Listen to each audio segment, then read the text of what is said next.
Hello all, I am Rishi and in this video I would brief about the topic demand and supply. When we talk about demand and supply, it is the most fundamental topic discussed under economics, and in general, economics is the study of production, distribution and consumption, and based on this the economics is being categorized into two broad categories. One is macroeconomics and another one is microeconomics. But the macroeconomics deals with the big fishes such as GDPs, national income and etc. Whereas the microeconomics looks deep into the smaller units, that is demand and supply etc. and analyze how this individual unit contributes to the national growth, economic growth.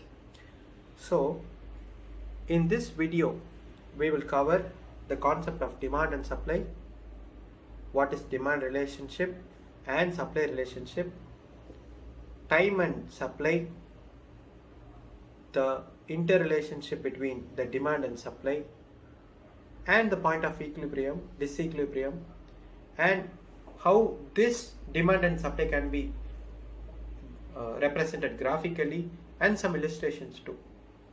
So let us start with the concept of demand and supply. The demand, in simple term, it is the quantity of goods or services demanded by the buyer. What do you mean by that? A buyer is ready, or the buyer is willing to buy a commodity at its demanded price, and the relationship between the price and the quantity demanded is the demand relationship. And when we talk about the supply, it represents how much the amount that is offered to a product in the market, a commodity. A quantity supplied will determine the amount of goods and services that the producers are willing to sell in the given price in the market. The relationship between the price and the quantity supplied constitute to the supply relationship.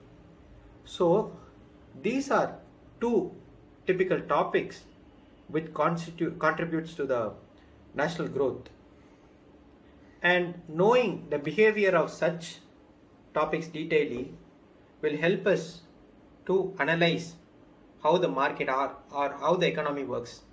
So the behavior of demand and supply of the goods and services changes with the price, and this behavior is the fundamental need for the allocation of resources in the economy.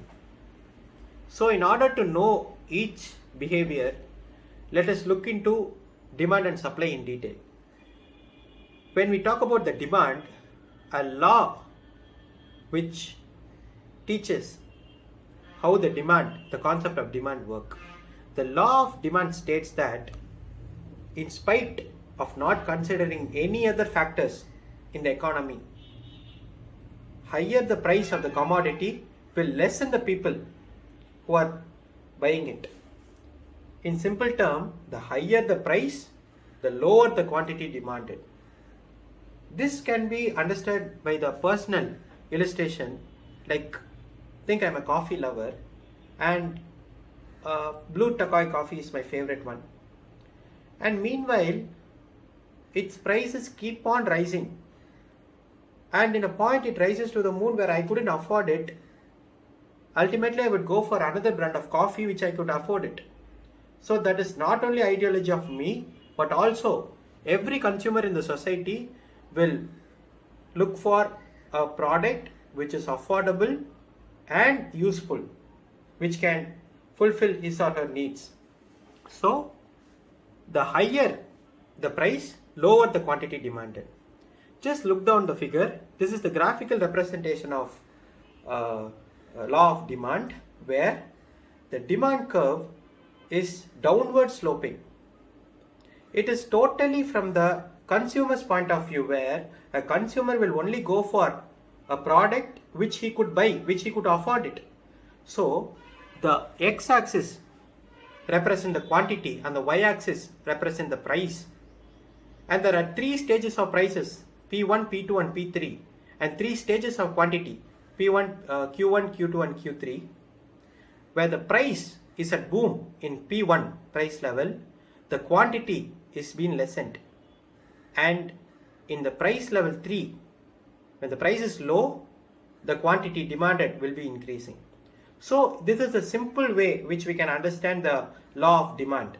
When price increases, the demand will decrease. So let us move on to the supply. When we talk about the relationship of supply, the law of supply, it is straight opposite to the law of demand. It demonstrates how commodity is being sold for certain prices in the market. It is an upward sloping curve, and it is totally from the point of view of a seller, perspective of a seller. So a seller increases, when the price of a product increases, the seller will ultimately increase the supply. What is the use in that? For example, I am a farmer who produces a watermelon, and in summer season the demand for the watermelon increases, so that prices also increases. When the price increase, I would produce more of watermelons where I could earn more. So sellers are always concerned about the profits. It is directly proportional, where increase in prices will increase in supply. So please look down. This is the graphical representation of law of supply, where the x-axis denotes the quantity and y-axis denotes the price. And as seen before, there are 3 levels of prices and 3 levels of quantity. And when the price is at P1, that is lower the price, lower the supply. And when the price is at P1, higher the price, the higher the supply. So in this point of time, when price of the commodity increases, the producer produces more and earn more income. So these are the most common things happening in the economy.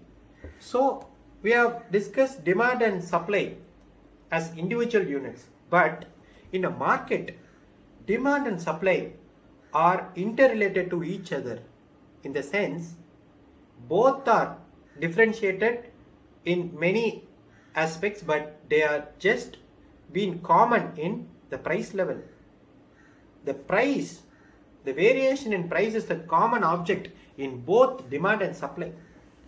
So the relationship can be easily understood on the basis of price.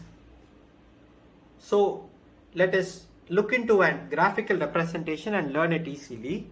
Look down the graph, where the y-axis denotes the prices, the x-axis denotes the quantity, and the downward slope denotes the law of demand, and the upward slope denotes supply. There is a point R where the both demand and supply intersect to each other. They just intersect at that point. What does that point mean? That point is named as the point of equilibrium, where both demand and supply are in the equal stage, and this is the point where all the producers, the consumers, distributors, all are just getting satisfied. This is the point where both consumers and producers get satisfied. And the P1 denotes the equilibrium price, and Q1 denotes equilibrium quantity. This point of equilibrium is the most effective way, or it's the most effective point where both demand and supply are equal. That is, there is no problem with the object of demand and supply. When there are more demand than supply, and there are more supply than the demand, this will cause the problem of disequilibrium. Disequilibrium is a problem which is caused by either by excess demand or excess supply. What do you mean by excess demand? There is a demand for a product in an economy where I need only such there are such demand for a product, but the supply is low. So the demand for such product will be higher than the supply, so that all the consumers who wish to buy such product or commodity will not able to buy such commodity. This will cause a mismatch relationship between demand and supply, and it's unequal, it's uneven. All the consumers are not getting satisfied, whereas in a point of equilibrium, all are getting satisfied. When we talk about the excess supply, a demand for a product is to some extent, but the supply is more than the demand. So all would get that product. Even though all are getting that product, there are some excess of supply which is not good to the economy. So this is the point where the problem of disequilibrium happens.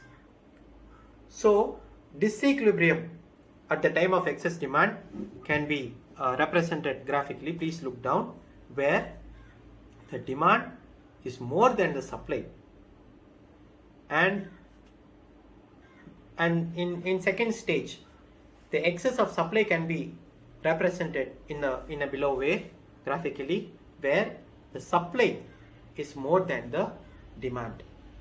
So the disequilibrium is when the external forces cause the disruption in the market supply and demand equilibrium, and in response to the market enters to the state during which the supply and demand are mismatched. The disequilibrium is caused due to several reasons, from the government interventions and etc. So disequilibrium is generally resolved by entering into a new state of equilibrium. That's it. So we have discussed all the topic under demand and supply. Let us know how this time and supply are related. When we talk about the supply, it is related to the price, as we discussed earlier. But when we talk about the demand, the price of a commodity increases, the supply will increase. Who will increase? The seller will increase. At the same time, the seller will take the time into the consideration, whereas the demand is not considering the time, but supply is time conscious, where a seller need to produce such goods before the demand gets down. So when there is a need for a good or a service, at a very earlier time, a producer must produce and make it available for the consumers. Then only the supply can be successful. Or else, before the supply time, if a consumer get diverted into some other product or some other commodity, it will affect the seller in a very dangerous way, that will lead to much of stocks and waste of efforts.